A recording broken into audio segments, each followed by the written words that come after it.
This is the Stubborn German podcast. I'm Kevin Ostie, joined by Chris Ron, the proprietor of the Stubborn German Brewing Company. Hello. And also by Jared Chasson, our esteemed producer. How are we doing? Doing awesome. And this is a podcast that is kind of centered around the Stubborn German Brewing Company in beautiful Waterloo, Illinois, but isn't necessarily all about the brewing, right? It's kind of the Stubborn German philosophy. Nice. Yes. So that could be the Charlie Horse Bach talking, though. There you go. It's the ethos. Yes, the ethos. I love it. Well, ethos is a pretty uncommon word, and one of the things we thought would be fun, because this is it's based in a German brewing company, and Chris admitted in episode 1 that, he's never been to Germany, and nor have I. So maybe in an attempt to expand our horizons a little bit, we decided it'd be fun if we busted out a German word of the show. German word of the show, yes. How could this go wrong? Oh, boy. Okay, so I come prepared, actually. So no. Unlike the rest of us. So, I mean, do we want to let them hang until the end of the episode and discuss it? Do we want to guess first? This is how I see this happening. I'm going to tell you what the word is. We're going to discuss what we think it might mean. Okay. And, towards the end of the show, let's do that. We'll wrap it up with the actual definition. The meaning. So you have to sit through all of us on pins and needles, gabbing the whole time, and then you'll find out what Sitzfleisch means. Okay, let's hear it. Okay, so. And so I don't want any controversy that you guys don't know what it means because I pronounced it wrong. Right. So we're going to do the Google German pronunciation thing. So here, see if you can hear it. Has to be right. It's got to be. It's Google. All right, here we go. Ready? Sitzfleisch. One more time. Sitzfleisch. Sitzfleisch. Okay. What do you think Sitzfleisch means? Sitzfleisch. Now, I took Spanish in high school. Okay. So you're in. All right. Let's see. Did that help? Not at all. No, okay. because they did German next door, so I missed out. Yeah. I took Spanish as well. I really wish I would have just signed up for German. Wouldn't that have been smart? I did the same thing, man. 3 knuckleheads here. The German brewery. No, all kinds of It Espanol. seemed so much more relevant at the time, and now we're in a German bar. They literally told me everyone's going to be speaking Spanish by the year I don't know 1999, and Right, the whole country. and here I am, and I have no idea what Sitzfleisch means. Yeah, in your own place. He does have cerveza in the tank behind me. So Oh, yeah, it's creeping in. Guess where I learned that? Right. Spanish class. Yep, yeah. Okay. I do know some bad words, but I do a wicked German impersonation, I've been told, but I really don't actually speak the language. So do we have a guess on Sitzfleisch? You go first. Let's see. I'm going to say Gosh, I'm glad I don't have to guess. Fleisch. Yeah. I don't know. No, if you break it down, does that mean no? It I'm going to doesn't. say a padded seat. A padded seat. Padded seat. All right, a padded seat. Sitzfleisch. I'm noting that. Yeah, write that down. People are laughing at me right now. That's outstanding. Padded seat. And Way Kevin? to use the etymology there to try and convert that from... Yeah, we're not going that far down. Come on. I'm going to say Sitzfleisch means the third Tuesday in November. Third Tuesday in November. You could be right, but Isn't we'll that find when they out. clean the curbs? You got to move your car every third Tuesday of November. I think Otherwise that's they'll- the day you're allowed to burn leaves, actually. The third Tuesday of Sitzfleisch. November. Okay. It's a Kevin, celebration yes. of All right. Sitzfleischen. Well, we have our entries, and we'll see which one. So or stay if tuned to either. the end of the episode Right. to find out. Okay. So, I mean, it's not like Reinheitsgebot, which we Right. all know is the it's German, Reinheitsgebot. German beer Yes. purity law of 15, 16? 15, I don't know, 15 something. Yeah, right It's on. a long time ago. They were Yeah. very. Come on, Chris. You're very supposed to know these I really things. should. I should have looked that up before we started podcasting about German beer. You're right. Well, and again, referencing... 1516 is right. I think it's 1516. We spoke about the name, the Stubborn German, in the first episode, and the connotation that Germans play by the rules when it comes to brewing beer. Mm-hmm. That's right. And the beer purity law, for crying out loud, was a law about, specific characteristics of beer. And if you buy a beer at a German bar in Germany, the quantity is etched on the glass. Yeah. And it's illegal to underpour or overpour a beer. Wow.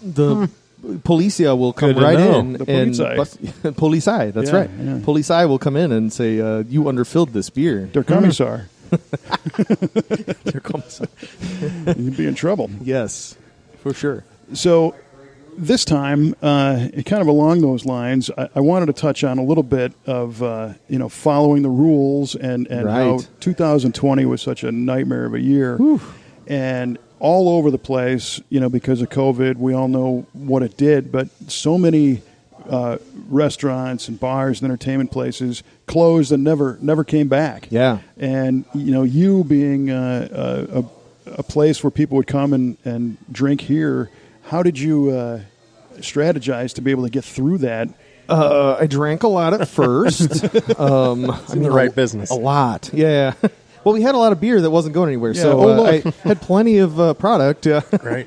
But no, that pretty much rocked our world pretty good around here. And, it was kind of, I think on day one it was, we're going to take 2 weeks off and let this thing pass. And I said, you know what, I could use a 2-week vacation. Let's go with that. That sounds great. Right. So, a week and a half goes by, and then they say, yeah, that 2 weeks, we're going to make it 2 more weeks. So now it's 4 weeks. And I think it went like that for a little bit. We added weeks, we added months, and eventually it was just, we're not going to tell you when because you don't want to know. It's not looking good. And so I don't know, maybe week number 5 or 6. So when it was the first 2 weeks, I thought, okay, we're gonna do a little vacation. We got out of here. We left all the beer in the tank. Everything was fine, just the way it was. We cold crashed everything, which basically means it's cold. It's not, it's just basically as good as beer in a can in your fridge, more or less. So we kind of kept everything stable and said in 2 weeks we'll be back to finish. Just pick right back up where we left off. So when that kind of kept going. In the meantime, we never did close. We didn't close a day for COVID. We were open to sell beer on the outside on our patio. Basically, we moved the tables around, and you could come up and get a growler filled. We were doing very, very, very light canning, and I say light canning because it was a single head, like one at a time. Basically, you fill the beer off of our taps, just like if you'd order a beer. We fill that can. Becky, our bartender and brewer at the time, she would fill them, hand them to me. I would have this little machine, and I seamed them myself. So every beer, you basically you put it up there, you chalk it up, and it spins a little motor. So the can spins really fast, and you push a lever, and then you take the same lever and pull it back. So it's like running a can opener backwards. Exactly. Yeah. It's a can closer. It's a can closer. Yeah. Can openers are very very inexpensive compared to can closers. An electric one. Yeah. So we were kind of doing that a little bit before COVID anyway, but COVID really obviously made the demand for getting our beer in packages. To drink at home made that demand really kind of go crazy. So 2 weeks into it, we're thinking like, we're starting to run low on this canned beer. So we're canning beer as quickly as we can, but we're still not making beer in the brewery. I think we took about 4 weeks off in the brewery from brewing, and then saw like, okay, people are still buying our beer, and it's kind of almost at the similar-ish pace. It took about a week or two to kind of get people going, but once they realize they're going to be stuck at home for a while with kids and spouses and they need some beer. Yeah. Heck yeah. And I did. Yeah, it kind of caught fire a little bit, and so we decided, I guess we need to start making some beer. So you can't. So here at the brewery, we propagate our own yeast from basically, the amount of yeast that you can put on like a pencil tip, like that much. We start with that, and you multiply it. It'll grow almost roughly like 10 times every time you step it up. So if you give it some food, so beer or unfermented beer, so sugar water, you give it some of that, it'll multiply 10 times. You do that again, 10 more times. So I need about 2 weeks notice to get enough yeast for a batch of beer. So after that month, I had no yeast that I could use anymore. Had to propagate all new yeast. So basically, I was outside with my old home brewing kit to make some sugar water, make some food to propagate this yeast. So that's how we started back up. Wow. And then, I don't remember the first beer we made, but it was something pretty light that the yeast could kind of, easily dive back into. And we made one batch of beer, and then we, propagated more yeast and propagated more. So because we use 4 to 5 different yeast strains at any given time, so we had to kind of get all those going. So 2 weeks per yeast strain. So that was kind of a whole thing. We got back going. We had we have many good COVID stories, but yeah, ended up we bought a canner. We did some canning off premise. So basically, I drove kegs of our beer in the back of my truck to O'Fallon, Missouri, and some good friends of ours, Dan and Dave at Missouri Beer Company in O'Fallon. They had a canning machine that they were, not renting out, but they would can your beer for you and charge you, the fee to do that. And that saved our butt. We did that probably, I'd say 4 times. But the thing was, when you have that beer in the back of your truck in the middle of summer, this is probably close to summertime at this point, that we were doing this. Yeah, if it sits in your truck for an hour, it's warming up. So then you get there, you can't can that beer right away. It's too warm. So it had to sit in their cooler overnight. So then I get to drive back home, which here I am complaining about an hour-long drive when I know people drive further than that every day. Well, and complaining about, I have to make this product that's actually selling during this time when nothing else is. Yeah, exactly. Yeah, right. It all, looking back, in hindsight, where we are right now today, that all seems kind of silly to complain about any of it, because it really honestly did all work out for the best on our end. It was all improvements and upgrades that we probably needed to make anyway, and things that we weren't aware of that we are now. So we're better business people for it. I think I like to think I'm a better brewer for it. Maybe I don't know, but I remember seeing a photo you posted on Facebook of a pallet of cans that was as tall as your house.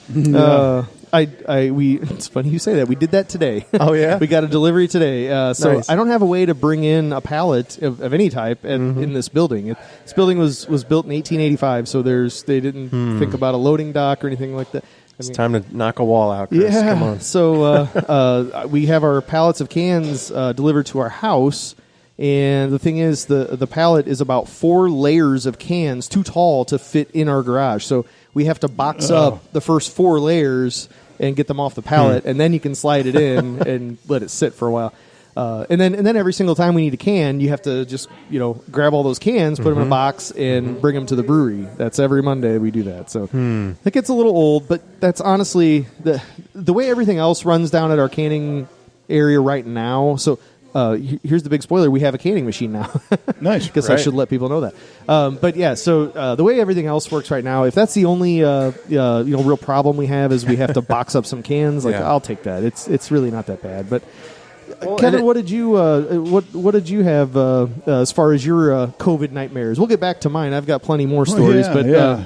Well, one thing that I did notice, the goal in our business was to make sure people could stay working.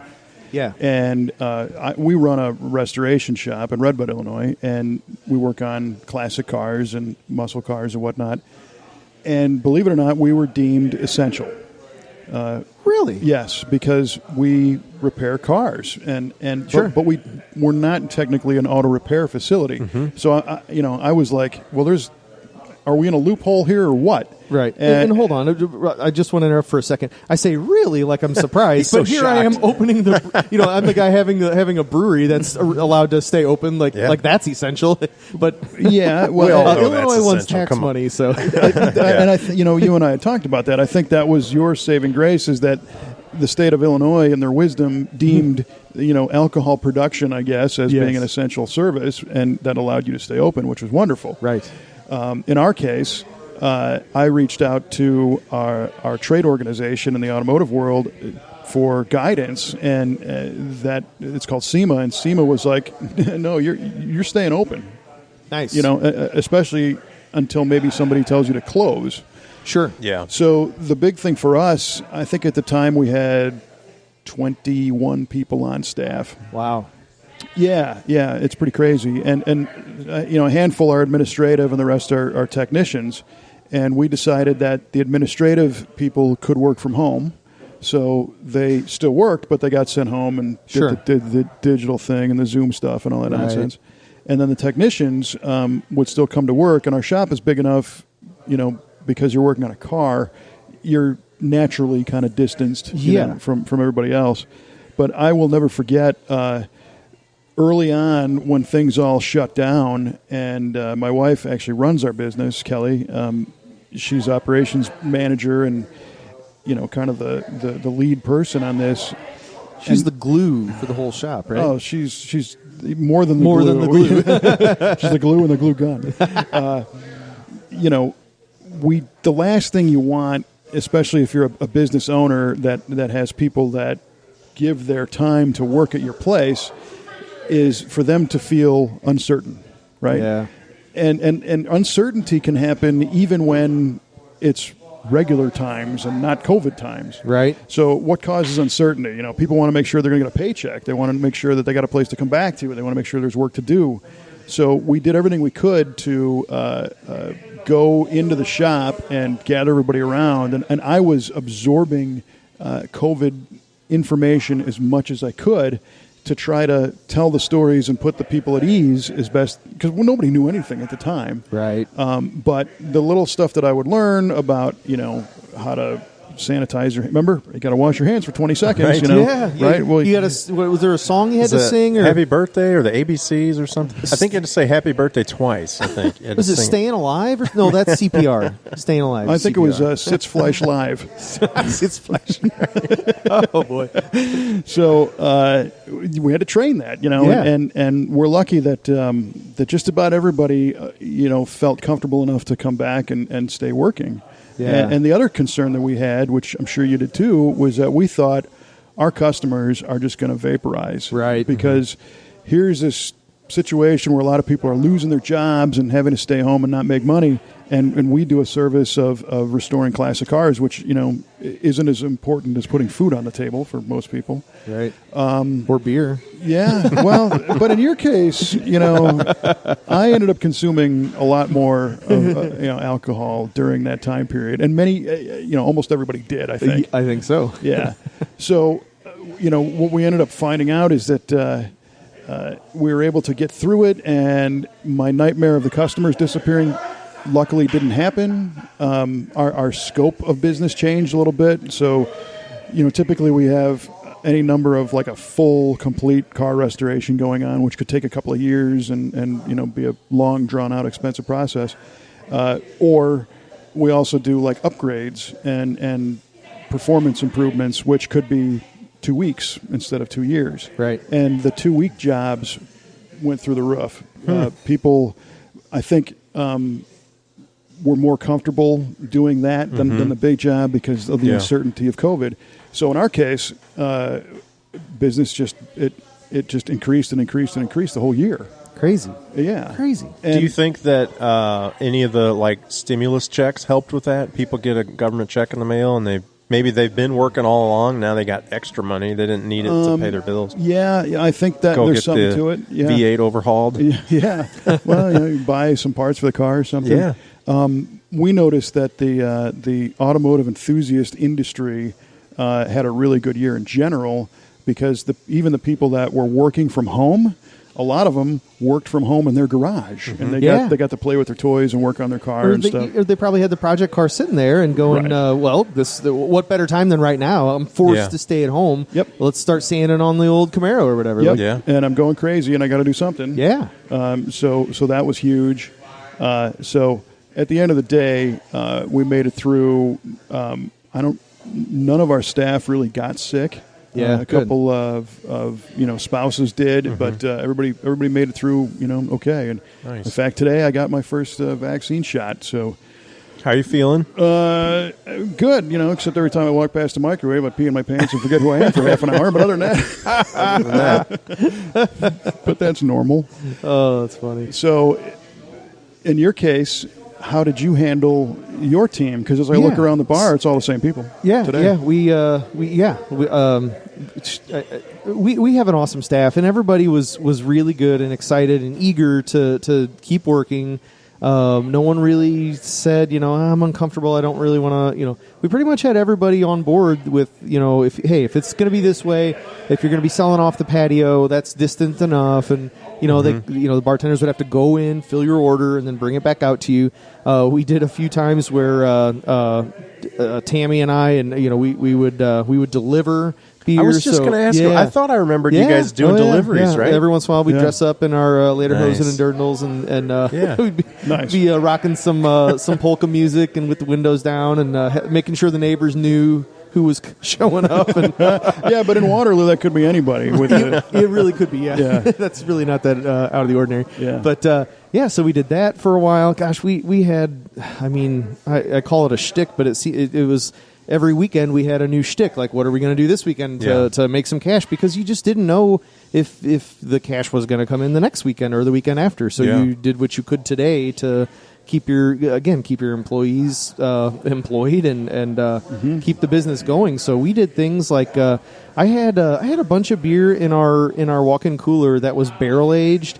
And some of it was stuff that I just didn't know what the heck I wanted to do with. A barrel-aged beer has already been in a barrel for, anywhere from, say, 6 months up to a year and a half even. So I had a bunch of this beer that was just sitting around, and eventually, normal times we would just throw a different beer on tap, go through the rest of a keg, and then it'd be gone, and you'd go to the next or whatever. Well, and so that's what we had been doing with that. But I was like, I kind of counted what I had. We cleaned out the walk-in, and I counted what I had, and I was like, gosh, we have 11 beers here that are all barrel-aged. And I had a whole bunch of ones. Like, well, let's put that back in a tank. Let's add some other, I think I added coffee to it or something, a stout. And now I have 12. So we had 12 beers. We took that all up to Missouri Beer Company. We canned all that. And we sold a 12-pack of barrel-aged beers that I had. Yeah. And, I don't know, I had this oddball idea, like, I have time on my hands, so just like everybody else, I should write, a little a story about each one. So I included that in the box, and I gave everybody a 3 or 4 page story about every beer, like what it is. It's, obviously it has all the technical info, but just the backstory of what it is. And kind of I think I wrote a whole page about what we're doing with COVID and just, here's where we are kind of thing. So, it wasn't a cheap thing. I don't know what we sold it for. Was it 90-something bucks? It was not cheap. It's all barrel-aged beer, but right. I think everyone kind of enjoyed diving into those, reading the story as they drank them. And some of those were, like I said, some of the beers were beers that I just didn't know. I liked a couple of them personally, but I wasn't sure if they'd be great for, mass market appeal or whatever.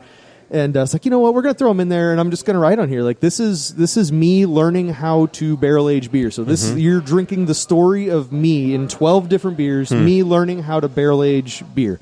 So some of them are amazing.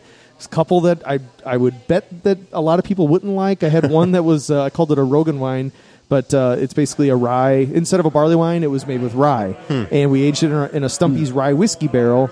And if you like rye whiskey, this is the beer for you, because it had that flavor of a good rye whiskey. And I love rye whiskey, so I was digging this beer. But I just had this feeling that people aren't going to like this beer. But you know what? It's part of the story. Like, it's not a bad beer. It wasn't, it wasn't flawed. It didn't have off flavors or anything. It was just, this is what that beer is. Is it a good idea? Will I do it again? I don't know. Maybe, maybe not. But, here it is. So we did that. We did that 12-pack sampler. We did... Gosh, what else? We had had a bourbon like a yard sale. Is that what you're going to say? No, I was going to say, was something for Christmas maybe? You guys had like a beer 4-pack with maybe a bourbon bottle? Oh, yeah, we did that was Stumpy's thing. So basically I took some Stubbornfest beer, brought that up to Stumpy's. He distilled that beer and then aged it in a 15-gallon barrel. So then he bottled that after that came up to about 2+ years, which there have been many samplings along the way of that barrel, kind of keeping an eye on it. And it's a small 15-gallon barrel. 2 years is very long, actually, in that barrel. So that was a pretty cool project. So we sold it was a logoed, I had our logo on a cooler, and then a bottle of the Stubbornfest whiskey and a 4-pack of Stubbornfest. Yeah. And I think a glass, too, or something. But we were selling that around Christmas time. The bourbon yard sale I was going to talk about, we basically cleaned out the excess liquor cabinet, is what I'll call it, and put anything up there that could go. we stacked them all outside while we were still selling outside. And I put the little masking tape and then wrote the price with a Sharpie on every piece of masking tape, Yeah, just like a yard sale. Yeah. I was going to write like SG, like this one's from Stubborn German, like, when you get together with your family and you have to initial, which is what, got to keep track of this stuff. But, we sold so much stuff out of the front there. I joke like, the furniture and light bulbs were next. So it's a good thing that this is turning around because we about sold our tables. Did people haggle with you on that? Like at a yard sale? Yeah, no one got clever. I'll give you a quarter. I'll give you a quarter for that bottle of Angel's Envy. No. Exactly, yeah. I want $200 for my vintage stereo. Yeah, I'll give you a nickel. I mean, we totally set ourselves up for that, but no one really took us up on it. But now, I will bring up this is a little sensitive topic, so if you want to change the topic, just wink and change the topic. But and maybe this didn't affect Kevin as much, but so the first time that they closed all these businesses, everybody around here kind of did that and shut down for a couple weeks or more. Right. And then they opened back up and they shut everybody down again. Right. And the second time some of these businesses decided we're just going to stay open and take our chances. So a little more loosey-goosey. Do you mind talking about that a little bit? So, I mean, honestly, what we did right at that time, this is like when the second good spike of numbers happened throughout the year, if everyone kind of knows that part of it. But we called our local county health department leader and basically talked to him and we said we're going to do whatever you want. So if you're ready for us to shut down, we will shut down. And he basically was kind of like we honestly here we think in Monroe County if all the businesses would shut down, it might result in about a 1 to 2 case per week less COVID cases. So we're tracing that few cases back to restaurants and bars. So he said, don't close down on our account. If you want to do what the governor says, you do. Well, that's good to know that you guys actually checked in with the county commissioner or health commissioner. And that's somebody we always want to stay on the good side of anyway. But yeah, that was the decision we had to make, and we were kind of right there too. It's like, well, do you keep your business going and keep surviving, or do you not? I mean, you can either shut down because the government told you to shut down, or you can shut down because you went out of business. Right. Yeah. Now, did that affect you guys, Kevin, in any way? We were a little bit different because from the very first shutdown, again, we were deemed essential. So we could operate, but we did make it so that we had no general public interaction. So people couldn't come to our business. They could call and drop stuff off or whatever. But so we didn't have to worry so much about getting the walk-in traffic and people coming to do business because most of our business is done far away anyway. So that kind of worked out. But you're right, that question of recognizing how dangerous of a situation this is, and then being the business owner, looking at how hard you've worked to put this together and weighing those out. Oh, yeah. And many sleepless nights. It was not a decision that we took lightly, but on the other hand, and I hate to be the guy saying, well, everybody else is doing it, so we did too. But I mean, there was a little bit of that too. Like, why would I just have every other restaurant and bar around stay open, and then we close and take the high road or whatever? Like, what are we trying to prove here? Like, and I feel like we were doing it just as safely, if not safer, than these other businesses. So if I can go to sleep at night, and if I can sleep, and and know that I didn't infect anyone with COVID by opening my doors, like then it was kind of more of a individual, that's the decision that Tammy and I made basically. I think the important part of that is that you did take extreme measures to ensure the safety of your patrons and your crew. Definitely. And I think the state looked at it as like mutually exclusive. Like if you're open, you're a hotbed. Yeah. They didn't give anybody credit for saying, well, if you're open and you follow all these rules and play along, maybe it's okay to stay open. And, what would be so bad? Yeah. Yeah. And it obviously didn't. Well, what's crazy is that seems to be on a town-by-town basis, too. Like, you might go one town over, and they're cracking down on anybody that opened up, against the rules, so to speak. Yeah. And here, I think we're fortunate that Waterloo was not shutting you down or taking your liquor license or whatever. We really are. Just the county north of us, St. Clair, with Belleville, I feel so bad for. I've got friends there, customers that bought our beer, and they were just, just selling beer to go still, and here we are down here with letting people in. But that's kind of how it was with Illinois and Missouri for a while too. Right, like, yeah. Illinois was shut down, Missouri was open. There was a time vice versa where Missouri was still shut down for a few weeks and Illinois was open. Yeah. And so you drive across the river and people are going to go do whatever they want, wherever they want. You can't tell people don't cross that river like that. The COVID, cares about the river or something. Well, yeah, I'll tell you what. About 3.5 weeks ago now, Kelly and I were in Southern California, and we used to live there. And 2020 was a tricky year for both of us health wise. Luckily, we didn't get COVID, but we had other issues, and we thought, let's get this all behind us. It's 2021. Let's book a trip to California, see some friends, get some sunshine. And it really didn't dawn on me that they had the same problem, with COVID that we did. So everything I was expecting, was wrong. And I also understand LA County is 25 million people, so it's a whole different story. Yep. But when we were there, again, just a few weeks ago, they had only allowed restaurants to open at all, like a couple weeks before that. Wow. And it was only outdoor dining, which you can do in Southern Cal. It's sunny and warm. Yeah. But and everybody was so scared. People were not getting out of their house. People would you'd see somebody walk down the street on the other side of the street by themselves with a mask, and do whatever you need to do to protect yourself. But it was really evident that people were super paranoid about this. And we visited a couple cousins of mine who are flight attendants. They fly international, and their gig is they get on an airplane, fly to London. And they had to go quarantine in a hotel for the whole trip, and then they had to, get notified when they got back on the plane to fly back. They couldn't go anywhere or do anything. And in California, they just hold themselves up in their apartment, which, granted, is on a beach and it's beautiful, but it's still enough to drive you nuts. So Kelly and I were like, "You guys want to go out and get some lunch?" And they're like, "Out." So yeah, and we said no. I think people are eating. It's open. We can do it. And we took them out, and they're like, "This is awesome. It's back." So we didn't have quite that level here. Right. Yeah. No, we never really did. I mean, it did get bad for a bit, and but. Yeah, I hope and I think we're on the good side of things now. So. I think so. Well, I was going to ask, I know we're about to wrap this up, but can you guys talk to, do you feel like we're at the end of that? Are you pretty much back to normal now with the number of customers that come in or whatever? From my angle, yeah. I mean, I think lately here, the last 2, 3, 4 weekends have been busy. Like, they've been good. Like, we got people from out of town coming in.